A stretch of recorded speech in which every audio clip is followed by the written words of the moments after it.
I like Lovely Daisy's to see punch you. in the air. Oh, yeah. Sorry, I'm getting good for physical in here. There's not much room, but I'm still getting physical. There really isn't much room, is there? So it's been a busy day, has it? What's happened today? Yeah. Tell us. Today's release Went and day. got coffee. Walk the dog. No, today's release day for our debut EP. So we've been busy, but it's been really fun and exciting. Tell us what happened. We just finished a live stream on YouTube where we played some of the songs, did like a Q&A, and I think there were like 700 people on it, which was insane. Well, From before we Japan. started, as we were preparing the thing, Daisy was like, what are we going to do if like 10 people turn up?" Honestly. And I'm like, that's a real possibility. Yeah. Because You can have a conversation. Yeah. exactly, you can have But a one-on-one chat with the one viewer. I was so sure that there would be 10, 15 people on, but we were getting comments from like Japan, USA, Japan, and Australia. I was going to say Australia, Sydney. I was getting so stressed that I couldn't read and answer all the comments and everything. So Yeah, you feel almost like we've never live streamed before. So like you want to go one by one, like, oh, thank you, Juan from Brazil. yeah, but we only had half an hour till our YouTube video we had to play premiered. the 4 songs. And we had I watched the premiere. I did. Yeah, thank thanks. Yeah, so that's on YouTube What was now. the weirdest thing you got asked, or the best thing you got asked? On There was one that I couldn't answer that Mike Smith from Javier Amigos sent in that was con cebollas or sin cebollas, like in tortilla. And I was like, I'm definitely going to answer this So on live with stream, or and I without didn't. onions. Yeah. And what did you answer? The answer is without. with. Oh, is it with? Yeah. What's the one from McDonald's?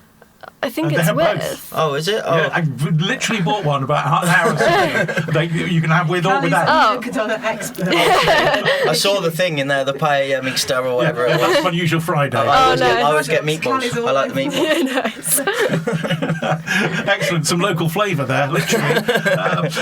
Yeah, so I guess you're going to be doing more of those then, if it was so successful, surely. Yeah, I now we're think so. tempted. We noticed today that we need to get some lights. Well, our friends at ND Creations lent us some nice studio lighting. Yeah. So we need to get some for them. Yeah, but it was so fun and like really good way of connecting, and we're tempted to do it once a month or something now. And that sounds like a great idea, but why did you not do that before, like during COVID or something? Well, we actually did. I remember doing some live stuff. Yeah, we did like a Facebook live stream in COVID, didn't we? Oh, and yeah, that was we actually did. why the first time we played the "Don't Think Twice" by Bob Dylan, and that's where people were like, "You need to upload this." So And that's that's how kind of that where our happened. whole YouTube thing started. Yeah. But now, like, we were just... We've got quite a few subs on YouTube and we get lots of views, but we were never sure if any of these people were actually real. So it's like we were like, if you live stream and you get 10 being stalked viewers, by AI. yeah, exactly. But you So do question it, don't you? you sometimes, get always the question numbers. it, yeah. Yeah. So we're like, if we start live streaming and no one watches, it's a bit like. Bit sad. But it was a good test today, and it was Yeah. really fun. Oh, I'm so glad that you had such a response. Yeah. If you're ever short on numbers, just get me and Kal. Yeah, I'll just text you. I'll, like, get it up on your phone and your laptop and the other. We'll get Rosie's contacts on there. We'll pop them right Me, up. my mum, my dog. We actually noticed on the live stream, we got a comment from Ted T, which is the YouTube account that Daisy made for the dog. Yeah. I think my mum was on So that. Daisy's Yeah. mum was signed It was into. really funny actually. We were just talking about music. I was listening to an interview with Ezra Collective, and they were doing an interview, and they said that a lot of they had started in the same way that you did, and they kept getting this like on their forums and their YouTube. These messages from David Bowie, and they were like, well, it was started in the time where you could have any handle that you wanted. It didn't matter. Yeah. Yeah. But it literally was David Bowie commenting on No that really stuff. way. And they said they met him once, and he was like, I always like big you up, and they were like, oh my god, it actually was David Bowie saying that stuff. So it actually was Ted T. Speaking of Yeah, music, it was. The speaking real of thing. music icons, you've got some news. Yeah, I know. Well, we've spent the year working with Dave Stewart, which is kind of insane to say. And this EP is co-written with him, so produced by him as And well. co-written. So that's been amazing. It's another massive milestone in the history of Jack and Daisy, and I'm going to ask you in a little while to go through from the beginning. But so how did this come about? The man from the Eurythmics, he's still amazingly busy now. He's still touring, he's putting out solo albums, he's doing all kinds of stuff. And also, he's bringing on not just you guys, but some other bands as well. Yeah. Yeah. It came about because we released a song with his company Songbits. We released The Love I Know on there, which is a platform to support musicians. Yeah, we plugged it Yeah, didn't we? and I think he just really liked the song, which is crazy. And we jumped on a Zoom call with him earlier this year, and it turned out to be a writing session, and wrote our first song with him just there and then. And we thought, that was a great experience. That's it. Turns into an EP, and that's how it is. We wrote that song. Basically finished it on that session. We had some slight lyric tweaks after that, but and we were like, that was amazing. And then that were like, if it's a one-off, brilliant. It's such a cool experience. And then like less than a week later, he sends us this audio track, and it's like, oh, what do you think of this? Yeah. So is it all done online with him then? Yeah. He's based in either Nashville or the Bahamas, depending on where he feels like. It's a bad life, isn't it? No.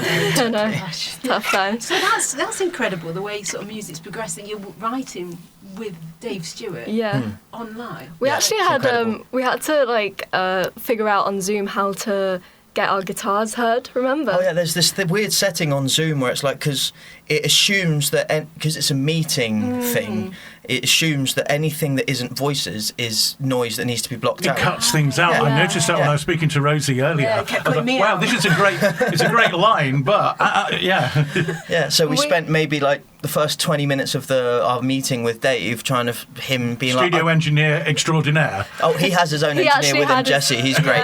Jesse Samler, he's I think he played a couple of bits on our album. He was great. Yeah, so have you actually seen Dave in the flesh yet? No, we're meant to meet him hopefully in September. Oh, wow. Yeah. And he's coming over to the UK? Yeah, he's on the boat now, isn't he? He's on the boat now over from So the... is he? We weren't sure whether he was heading that way across the Atlantic or coming this way. He's going to. He's heading back. Yes, sorry, heading back. Right, okay. He doesn't fly, does he? He's had a few close experiences. I'm sure. And doesn't like to fly unless he has to. Yeah. But that's we the won't thing as mention well. it when he comes on. Don't mention the plane. So what was that like then? I mean, come on, I would have been bricking it, you know. We were. Hang on, and you didn't know it was going to be a writing session when you first spoke to him, or you weren't sure? we were kind of a bit unsure, and then 10 minutes before, literally 10 minutes before, we got an email forwarded to us by our manager from Dave saying, please can you send this audio clip to Jack and Daisy, maybe we can work with this. And it was a guitar part that he'd written and recorded himself playing, not to tempo or anything, and we listened to that 10 minutes before, quickly learnt it because we wanted to impress him, and we managed to write a verse and a hook in that 10 minutes before, just so we could get on the call and be like, a test then? yeah, maybe, who knows? But I think we did this. Yeah, I think we did well. But no, I was stress eating breadsticks before going on that. Yeah. I have a video. I remember, actually, yeah. I have very rock and roll that day. Yeah. So which track was that? Was that one of the 4 on the new EP? Yes, Yeah. that was the Life Go Easier on Me. Yeah. Mm-hmm. And that was the first verse and the first the hook of that song. We basically same thing. We changed slightly changed some lyrics, but that was written in those 10 minutes before we got on the interview. The Zoom before we got the job interview, the job application. Yeah. Well, you got the job. So how's that? Well, I just want to know what the split is, because if people write with Madonna, it's like an 80-20. So is it 50-50? It is. We're Yeah. doing 50-50. Yeah. How generous of him. That's He's Nashville so rules. Yeah. And there's this thing in Nashville where it's like if you're in the room, there could be 5 songwriters all contributing like mad, and if you say no, it should be or instead of and, you get 1/5. So you That's know when Nashville he was rules. sort of playing it, did you feel anxious, or did you feel nervous to give him your feedback or your ideas, or was it very Thanks for the song, Dave, but we think you should change this. How do you approach sorry, that? that's no. Yeah. You want to sort of put your stamp on it. Yeah. You don't want to kind of be too overbearing when you first meet. I was really shy in that first call, and I was so annoyed with myself a little bit. Daisy's the lyrical one. Yeah. In general, when we're writing songs, Daisy's the one that comes up with lyrics, and in that first meeting, she was so quiet. Like my brain just wasn't working. It's like cat on a mat. Yeah. So I used to get like that in exams. Like everything I knew, I just didn't know anymore. But I managed to get in a few good lyrics, so at least I could prove myself. But still, it was still under pressure. It was so hard, but it was really, really cool. Yeah, just cool. He doesn't. He is intimidating, but not in a bad way. He's not but it's like he's very good at kind of getting the best out of you. Yeah. Like he asks certain questions that he knows you need to answer to be able to write the song that you're trying to write, kind of thing. He's a genius. Yeah. He is literally a genius. And Well, he's been at the top of his game for so many years. Yeah. And how he like managed to help us draw on our influences without it being forced, like in like a natural way, was just like, we didn't realise it until afterwards. And then we had 4 songs on the EP and we're like, wait. That was easy. That was surprisingly easy. Like normally we struggled. We don't struggle. I know you have in the past. We struggle. You get writer's block at some point. And I personally, before we were doing this thing with Dave, I was going through a bit. I hadn't written anything decent in a couple months, and then we did these things, and it was just it was just so good. With this EP, then, do you just get the feeling? Is it that you've grown? Do you notice the difference in your songs? Yeah. I feel like this EP is literally what we've been striving to sound like for years. Wow. So it's just so nice for us to feel that way about these tracks. It just feels right. And also it is telling the story of now and our journey, and then like where we want to be, which is kind of what Dave has experienced, which was so nice to be able to use his anecdotes and be inspired by that. You're going to play Life Go Easier on Me live in the studio for us? Live in the studio.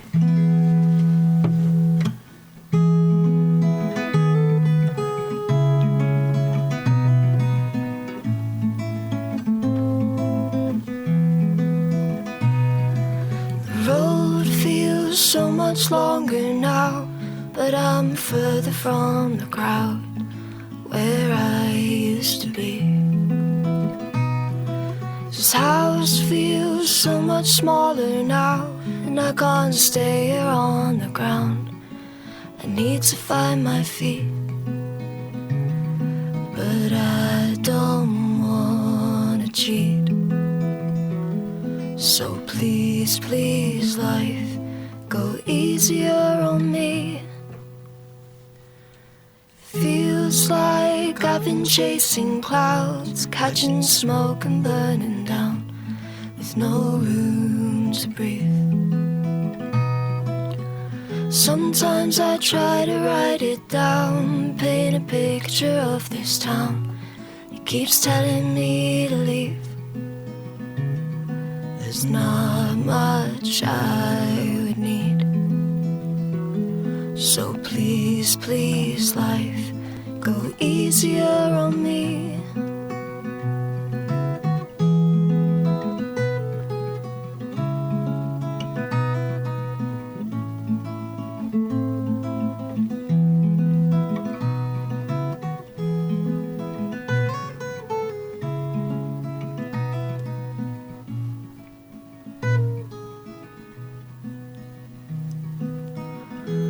I've said things I didn't mean, but I was only 17. I still had my pride.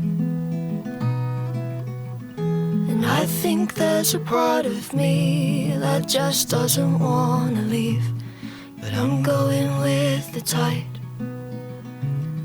Will the water set me free? So please, please, life, go easier on me.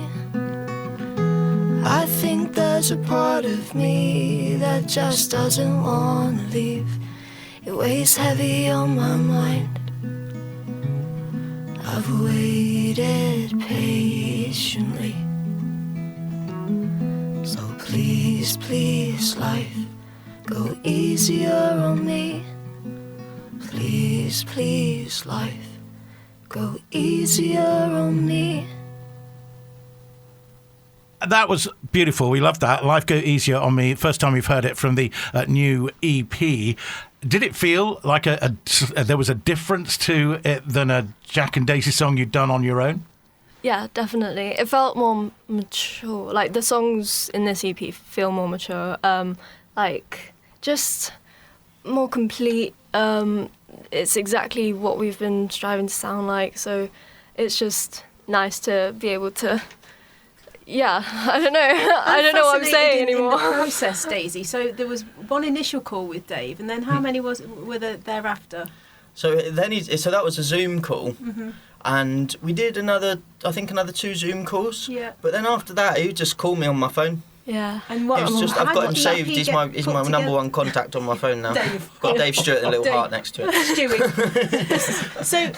So there was those calls, and then how did the EP come together? And did he just kind of ring you one day, Janko, it's done, here you go? Or were you a big worked part on of the songs production as well? individually. So we recorded most of the guitar tracks, the acoustic guitar tracks, some of the bass tracks, all the vocal tracks we recorded at my house. Right.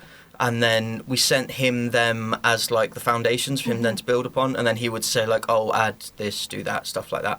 But so what, like we said, like the foundations, the real bass elements were all done by us, and then Dave added drums. He did like on the recording of Life Go Easier on Me, which is on Spotify if anyone wants to listen to it. Has like this really cool George Harrison style like sliding guitar, Right. and then he did all these elements that don't take away from like the song still feeling very stripped back, but it just adds that little bit to make it Magic. Because I know complete. you've learned obviously a lot with the songwriting, but you're huge into the production side. Yeah. I was just interested to see if there was some production techniques and things that you'd learnt as well. Less is best kind of thing. Yeah. That's Yeah. the whole like. I was just very happy that he was happy. He was complimentary with our Yeah. recording, and he said that it all sounded good. Wow. That I was just that's what it's just. And he seemed to be able to pick up on who you are and how you sound and improve things without changing in a Yeah. way. That's what we say is the biggest thing. Is like he just understood instantly what we wanted, what he thought we should be doing, and what we wanted to do were the same thing, and he got that straight away. Yeah. And I suppose that's the problem these days. What you tend to find is the record company are looking for a certain act and they put that act into that mould. Exactly. Whereas he just found something that he believed in, and very organic what you do. Exactly. We were talking about this earlier, actually, where it's like, for a record company will look for something that is going to be a pop success, and Yeah. they will take someone that is talented and then mould them, like you say, to become that pop success. Whereas Dave has just been like, oh, well, you guys do this, okay, well, let me help you do this. Yeah. Yeah. And, yeah, like, he's really complimentary, and he says it's like he looks for like the real thing, and he says how we're kind of like something from the past but in modern day, and I think that like with future feels. Yeah, yeah. Did he use the words oldie worldy? Oldie. Oh, it's one of my favourites.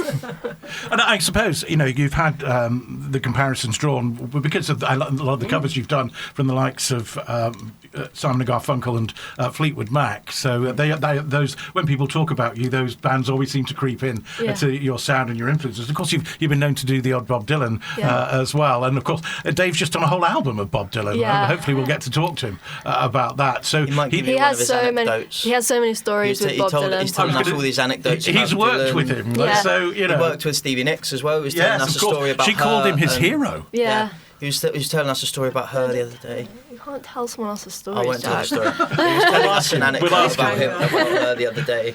Well, I did see the quote where she said, "He is my hero." Yeah, that's pretty cool, isn't it? Oh, really? He's just worked with so many people down the years, and to be able he's to just going draw to on that more and experience, more. you Yeah. know, and the fact that he's still 100 miles an hour going for it, it must be incredible. And for somebody like that to be able to just get involved with you and your music and what you're doing, that's just, it blows me away. It's, Yeah. What we're I so think chuffed is for you. the craziest thing in my mind is that, so we would send him our tracks for it would be 2 guitar tracks for me, stereo guitar for me, stereo guitar for Daisy, a couple takes of the vocals so he can pick and choose whichever bit he likes best. And then the next day, he would send us a full song with drums, bass, guitars, everything. So he's just spent his whole day being like, oh, I'll just do Jack and Daisy today. Yeah. That's such a mad That is weird concept to think of that. Yeah. Yeah. to think Yeah. someone like Dave Stewart has just dedicated a whole day And to. on the song Barcelona, like when you were talking about the recording, it reminded me how that initial guitar idea is actually from Dave, because he recorded that in a church in Sunderland, like at a 1,000-year-old church, and he just had this part, and he's thought it would be nice for us, which is so But special. so the guitar and the piano, I'm pretty Still, sure were yeah. both recorded in this church. And we used if the you exact listen- recording. If you listen to it, it is quite noticeable, but it doesn't mean anything. You can hear like the little click track that he was playing to in the church. You can hear it, and you can hear his breathing and stuff like that. Like, it's not a perfect take because it was never intended to be that. It was just an idea that he came up with when he was in this church. That's what fascinates. I'm not a musician, but I find it fascinating with music that it's almost like a jigsaw. You sort of have these sort of ideas, whether it's a lyric or a riff or a bass line or a piece on the piano, and you keep playing it and you think, oh, well, I'll shelve that. I'll keep that safe somewhere because sometime I'll need it. And then to just pull in and bring those pieces together like Dave has with that part of your song. It's fascinating for someone that's not a musician how the process and how these things are put together. I was wondering as well how involved he might have been with the presentation of the video for Barcelona in the Rearview, but actually it was pretty much all of your own work again, wasn't it? Well, I didn't realise until I watched the making of, and then I realised I really wanted to see what sort of car it was because I had Bentley in my mind because of the seats, and then you can never see in the video actually what car it is until you watch the making of it. You see it's a Jag. But he's actually so involved in, like, he gives us his ideas and they're always just so good. And it's the same thing. It's like it's so mad to think that Dave Stewart has gone out of his way to send us a message being like, oh, it would be like an A4 sheet full of like, here are my different ideas for the music video. So he spent his time to write this out, and and even for that for the car, he said, oh, it'd be really cool if you could get a Spider Romeo, and we were like, okay, we'll try our best. We asked on Facebook, we were like, how can we get a convertible? I'm like, I've got a Chrysler Voyager. It's not exactly sexy. It's great for the videos that you do though. Yeah, when you sit on the back. That works. People have insulted my car before. I get very offended. I love my car. You have your own Spider Romeo this time. So we asked on Facebook. We said, does anyone have a convertible that we can borrow for? And David Farr, who lives in Beniarbage, one of the two.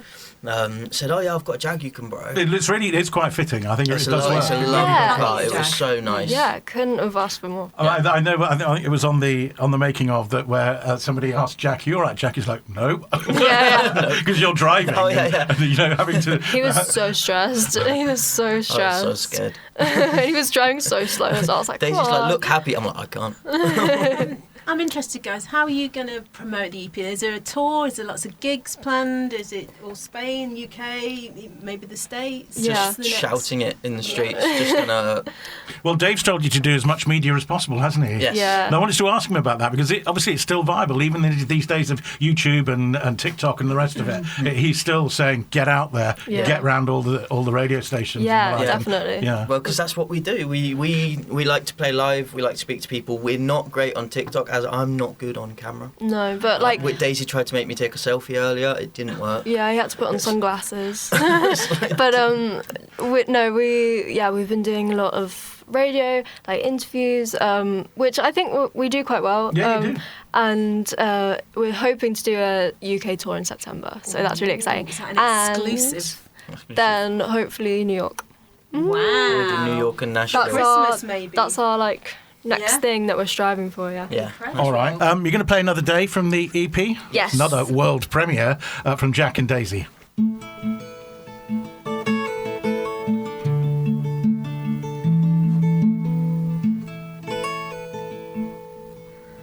I touched down an hour ago, and I'm standing on the platform in the rain. The people look right through me, but I guess to them I'm just another face and an unknown name. How'd I get this far away again? I'm going to the places that I dream of now and then.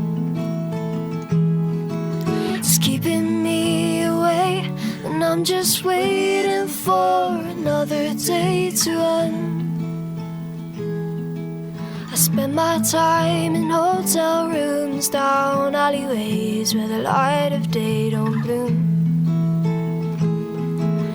I've been talking to the moon, but it's nothing new. It's what I always do. I talk of you. How'd I get this far away again? I'm going to the places that I dream of now and then. It's keeping me I'm just waiting for another day to end.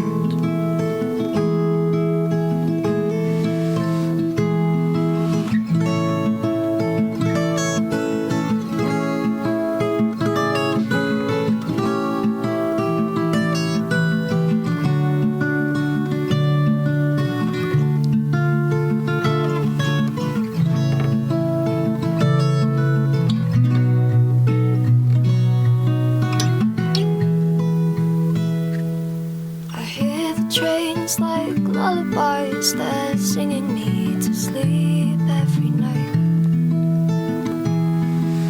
And every day that passes by is further from the day we said goodbye.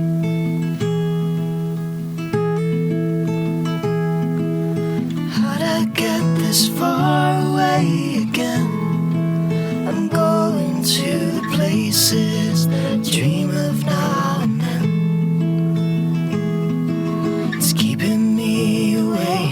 I'm just waiting for another day to end.